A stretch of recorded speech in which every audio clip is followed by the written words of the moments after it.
வெற்றிவேல் முருகனுக்கு அரகரோகரா. நாம் திருமுருகாற்றுப்படையை பார்த்து வருகிறோம்.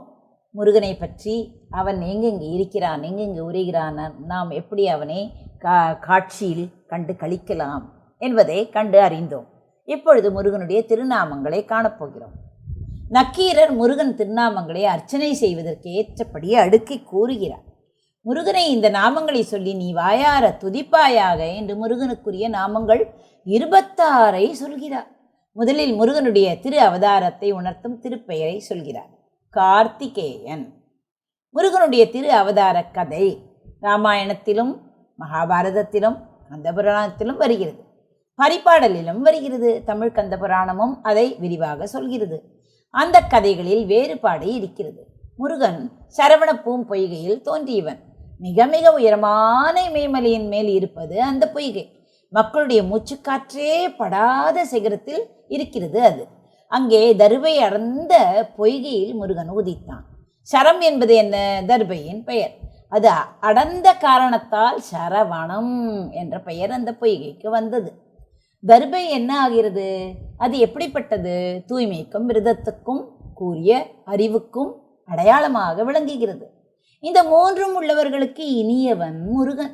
அதனால் தர்பை குளத்திலே அவதாரம் செய்தான். நீலம் என்பது தர்பைக்கு ஆகு பெயர். நீலப்பை சுனையாகிய சரவண பொய்கையில் தோன்றியதால் முருகனுக்கு சரவண பெருமாள், சரவணபவன் என்று திருநாமங்கள் உண்டாயின. ஷடாட்சர மந்திரமே அந்த திருநாமம் தானே. சிவபெருமானுடைய வெளிப்படையான முகங்கள் 5. இவை 4 திசைகளில் 4ம் மேல் நோக்கி ஒன்றும் உள்ளவை. இவற்றையன்றி மறைவாக கீழ்நோக்கிய அதோமுகம் ஒன்றும் உண்டு. மற்ற முகங்களே வெளிப்படையாக இருப்பதனால் சிவபெருமானுக்கு ஐமுகன் என்ற திருநாமம் உண்டாயிற்று. முருகன் திரு அவதாரம் உலகுக்கு இன்றியமையாதது என்பதை அறிந்த சிவபெருமான் என்ன செய்தார்? அதோமுகத்தையும் வெளிப்படுத்தி ஆறுமுகநாதனாக இருந்து ஒவ்வொரு முகத்திலும் உள்ள நடுக்கண்ணாகிய ஞானக்கண்ணிலிருந்து ஒவ்வொரு பொறியை விட்டான். அந்த பொறிகளை உலகம் தாங்காதே என்று அஞ்சிய தேவர் நடுங்க இறைவன் ஏவலால் அக்னி பொறிகளை ஏற்று வாயுவிடம் கொடுத்தார். வாயு என்ன செய்தார்? அவன் கொண்டு போய் கங்கையிடம் சேர்த்தான். கங்கை 6 பொறிகளையும் சுமந்து சென்று சரவண பொய்கையில் உள்ள திட்டில் சேர்த்தது. அங்கே முருகன் திரு அவதாரம் செய்தான். முதலில் 5 பூதங்களில் ஒருவனாகிய அக்னியை ஏற்று வந்தான். இறுதியில் சரவண பொய்கையை அடைந்தன பொறிகள் முருகனான பிறகு கார்த்திகை பெண்கள் என்ன செய்தார்கள்? 6 பேர் இருந்தனர் அல்லவா? அங்கே வந்தார்கள். முருகனுக்கு அவர்கள் பாலூட்டி சீராட்டி அன்பு செய்தார்கள். அக்னி கொண்டு வந்தமையால் அக்னிகுமாரன் என்றும், கார்த்திகை மாதர் வளர்த்ததனால் கார்த்திகேயன் என்றும் முருகன் பெயர் பெற்றான். கார்த்திகை மாதர்கள் தனித்தனியே சீராட்டும் பொருட்டு முருகன் 6 திருமேனி கொண்டான். இவற்றையெல்லாம் நக்கீரர் சொல்லும் முதல் திருநாமம் கூறுகின்றது. நெடும் பெரும் சிமயத்து நீல பைஞ்சுனை ஐவருள் ஒருவன் அங்கை ஏற்ப அறுவர் பயந்த ஆரமர் செல்வா என்று கூறுகிறார். எந்த பெரிய இமயமலை சிகரத்தில் நீல நிறமுடைய தர்பை வளர்ந்த பசிய சுனையாகிய சரவண பூம்பொய்கையில் 5 பூதங்களின் அதி தெய்வங்களில் ஒருவனாகிய அக்னி தேவன் முதலில் ஏற்று சென்று கொடுக்க, முறையே சென்று தங்கி 6 கார்த்திகை மாதர் பெற்று வளர்த்தவரை போல சீராட்ட 6ஆக தங்கிய அருட்செல்வனே என்ற கருத்தை தெரிவிக்கிறது இந்த பாடல். இந்திரனுடைய வேண்டுகோளின்படி இறைவன் தன் தேசை அவனிடம் கொடுக்க, அதனை அக்னி தேவனிடம் ஈந்து அவன் வாயிலாக முனி பத்தினிமார் 6 பேர்களாகிய கார்த்திகை மாதர் உட்கொண்டு 6 குழந்தைகளை பெற்று சரவண பொய்கையில் விட்டனர் என்று ஒரு பழங்கதை உண்டு. அந்த கதையை எண்ணி அறுவர் பயந்த என்று சொன்னதாக கொள்வது ஒரு முறை. முருகன் கார்த்திகை மாதரால் வளர்க்கப்பட்டவனாதலின் கார்த்திகேயன் என்ற திருநாமம் உடையவன். கார்த்திகை என்பது என்ன? 6 நட்சத்திரங்களின் கூட்டம். 7 முனிவர்களின் மனைவிமார் 7 நட்சத்திரங்களாயினர். வசிஷ்டருடைய பத்தினியாக அருந்ததி சப்தரிஷி நட்சத்திர கூட்டத்தில் வசிஷ்டருக்கு அருகே நட்சத்திர வடிவில் இருக்கிறாள். மற்ற 6 முனிவர்களின் மனைவிமாரும் ஒன்றாகி கார்த்திகை நட்சத்திரமாக விளங்குகின்றனர். அந்த 6 பேரும் முருகனுக்கு பாலூட்டும் பேறு பெற்றனர். முருகனுக்கு பாலூட்டிய சிறப்பினால் அவர்கள் பெருமை அடைந்தார்கள். முருகனுடைய திரு அவதார நட்சத்திரம் விசாகம்.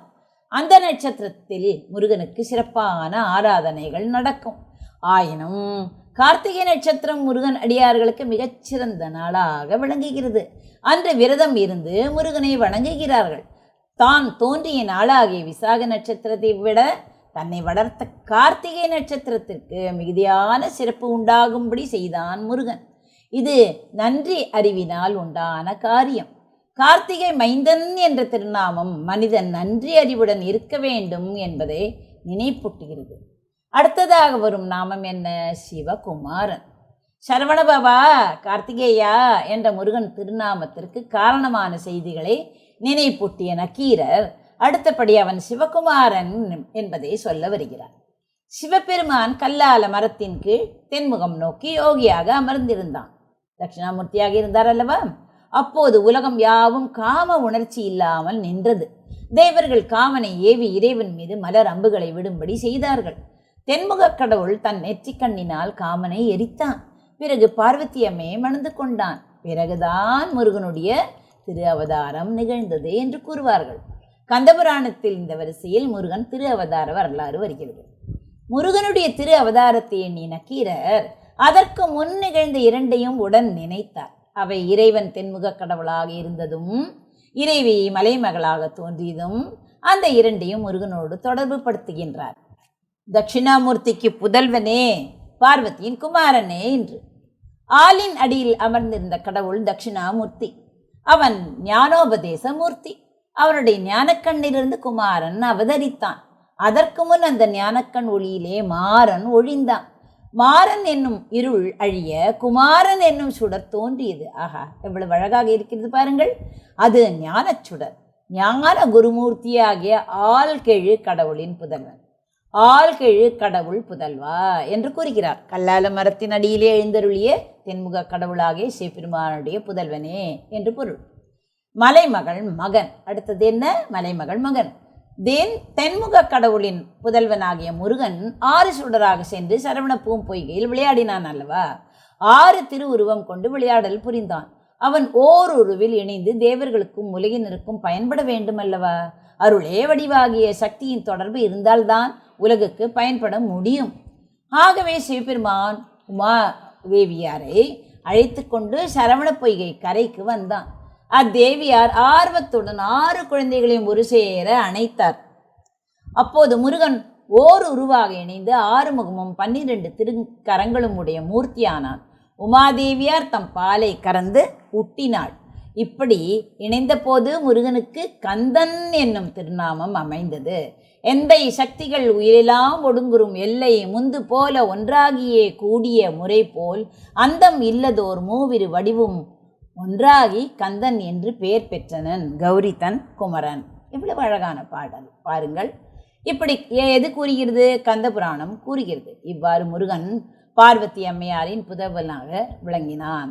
மால்வரை மலைமகள் மகனே என்று பெருமையாக கூறுகிறார். பெருமையுடைய பக்கங்களை உடைய இமயமலையின் மகளாகிய பார்வதியின் புதல்வனே. வரையென்றால் மலைப்பக்கம், மூங்கில் வளர்ந்த என்றும் பொருள் கொள்ளலாம். பெருமையுடைய மலையாகிய மலை அரையன் மகளுடைய மகனே என்று பொருள் எழுதுவர் நச்சினார்க்கினியன். கொற்றவை சிறுவன் என்பதை பிறகு பார்க்கலாம். நன்றி, வணக்கம். உமா பாலசுப்ரமணியன்.